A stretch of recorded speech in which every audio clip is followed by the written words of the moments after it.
Hospital, nursing home, clinic का स्वास्थ्य विभाग में रिन्यूअल अब पोर्टल के माध्यम से होगा। सभी अस्पताल, नर्सिंग होम और क्लिनिक संचालकों को स्वास्थ्य विभाग से रिन्यूअल कराने के लिए पोर्टल पर अपने दस्तावेजों की जानकारी देनी होगी।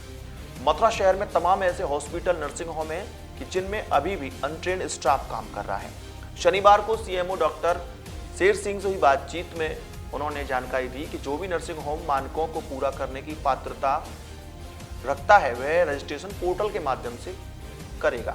इस वक्त हमारे साथ मौजूद हैं सीएमओ डॉक्टर शेर सिंह साहब। हम जनपद की स्वास्थ्य सेवाओं की जानकारी करेंगे। ठंड को देखते हुए हॉस्पिटल्स में क्या व्यवस्थाएं आपके माध्यम से की गई हैं और हॉस्पिटल्स और नर्सिंग होम्स के जो मानक हैं उनको लेकर क्या कोई नई प्लानिंग्स या कोई नई पॉलिसी आ रही है। सबसे पहले ठंड को देखते हुए अगर हम बात करें मरीजों के लिए, तो आपकी पीएचसी, सीएचसी और डिस्ट्रिक्ट हॉस्पिटल्स जहाँ जहाँ आपकी स्वास्थ्य सेवा है, क्या व्यवस्था वहाँ पर की है मरीजों के लिए? देखिए, ये ठंड को देखते हुए सारी सीएससी पीएचसीयों पर विशेष रूप से जहाँ भी डिलीवरी होती हैं वहाँ हीटर्स की व्यवस्था कराई गई है और लेबर रूम के अंदर रेडिएंट वार्मर होते हैं। जो भी बच्चा डिलीवर होता है तो रेडिएंट वार्मर के नीचे लेटाया जाता है, वहाँ उसे ताप मिलती रहती है। बाद में माँ के साथ में उसे बेड पे भेजा जाता है और वहाँ हीटरों की व्यवस्था की गई है जिससे कि जच्चा बच्चा दोनों ही स्वस्थ रहें, किसी को कोई परेशानी ठंड की वजह से न हो पाए। ऐसे लावारिस मरीज बहुत आ जाते हैं, उनके लिए क्या कोई अलग से कुछ ऐसी व्यवस्था की गई है कि जो ठंड में देखते हुए, जो कई जगह ठंड की घटना से कई मरीज एक्सपायर भी हो गए हैं, जैसे कोटा जैसी घटना को हम बात करें, तो उसके लिए प्रॉपर क्या कुछ निर्देश आपने दिए हैं? देखिए, हमारे यहाँ पे जो भी पेशेंट होते हैं तो वार्ड में हीटरों की व्यवस्था है। तो पेशेंट फिर चाहे वो लावारिस हो या वारिस हो, उनके लिए दोनों के लिए व्यवस्था एक ही जैसी रहती है। कंबल के लिए भी मेरे निर्देश हैं कि पेशेंट को 2 से अधिक कंबल दिए जाएं, 3-4 जितने की ज़रूरत है वो दें। कंबलों की हमारे यहाँ कोई शॉर्टेज नहीं है। हर सीएचसी पे हमारे यहाँ कंबल हैं और हमारे यहाँ स्टॉक में भी है। जो भी कोई हमसे अगर मांगना चाहता है हमारी डॉक्टर अधीक्षक, तो हम उन्हें प्रोवाइड करा देते हैं।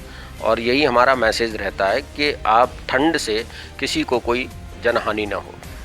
मेरा एक मुख्य सवाल ये भी है कि जनपद में ऐसे नर्सिंग होम, हॉस्पिटल्स हैं, क्लिनिक हैं कि जहां अनट्रेन्ड स्टाफ की शिकायत मिलती हैं, तो आप क्योंकि ज़िले के स्वास्थ्य विभाग के मुखिया हैं, क्या कुछ मॉनिटरिंग और क्या कुछ इस पर आप अपनी निगरानी रखेंगे?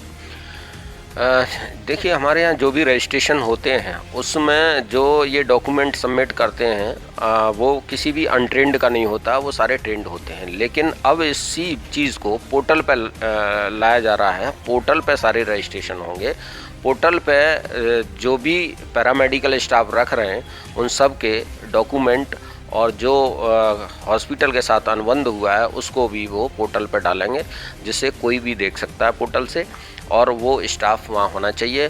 अब के कोई भी रिन्यूअल बिना पोर्टल के नहीं होगा, पोर्टल पे ही सारी व्यवस्थाएं होंगी। इस संबंधित लेटर भी आईएमए को दे दिया गया है और उन्हें व्यक्तिगत भी बता दिया गया है। अनट्रेन्ड स्टाफ की हम बात करें तो ऐसे क्लिनिक जो गंभीर बीमारियों का डॉक्टर से इलाज कर रहे हैं और क्लिनिक में भर्ती कर रहे हैं, तो क्या ऐसे अभियान चलाकर कोई कार्रवाई करेंगे? अभी तक क्या कुछ ऐसे चिन्हित किए हैं लोग आपने? देखिए, ऐसा तो कोई नॉलेज में नहीं आया है कि वो क्लिनिक चलाते हैं फिर बिना हॉस्पिटल के ही भर्ती कर लेते हैं।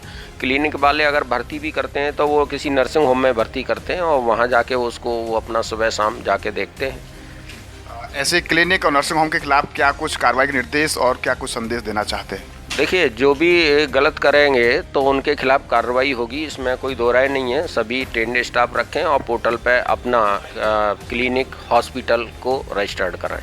धन्यवाद। बातचीत इस साथ रहे सीएमओ डॉक्टर शेर सिंह साहब और उन्होंने स्वास्थ्य सेवाओं की जानकारी देने कहा कि जो हॉस्पिटल्स और नर्सिंग होम और क्लिनिक के जो उनके यहाँ जो रजिस्ट्रेशन होते हैं वो पोर्टल के माध्यम से होंगे, क्योंकि ज़्यादातर शहर में ऐसी भी शिकायतें मिलती रही हैं कि ऐसे हॉस्पिटल्स और नर्सिंग होम में अनट्रेन्ड स्टाफ जो काम करता है कहीं ना कहीं वो मरीजों के लिए भी खतरा है। तो उसको ध्यान में रखते हुए उन्होंने कहा है कि जब मार्च से अब जो नए उनके रिन्यूअल होंगे तो वो पोर्टल के माध्यम से होंगे और उनको अपने सभी दस्तावेज उस पर शो करने होंगे।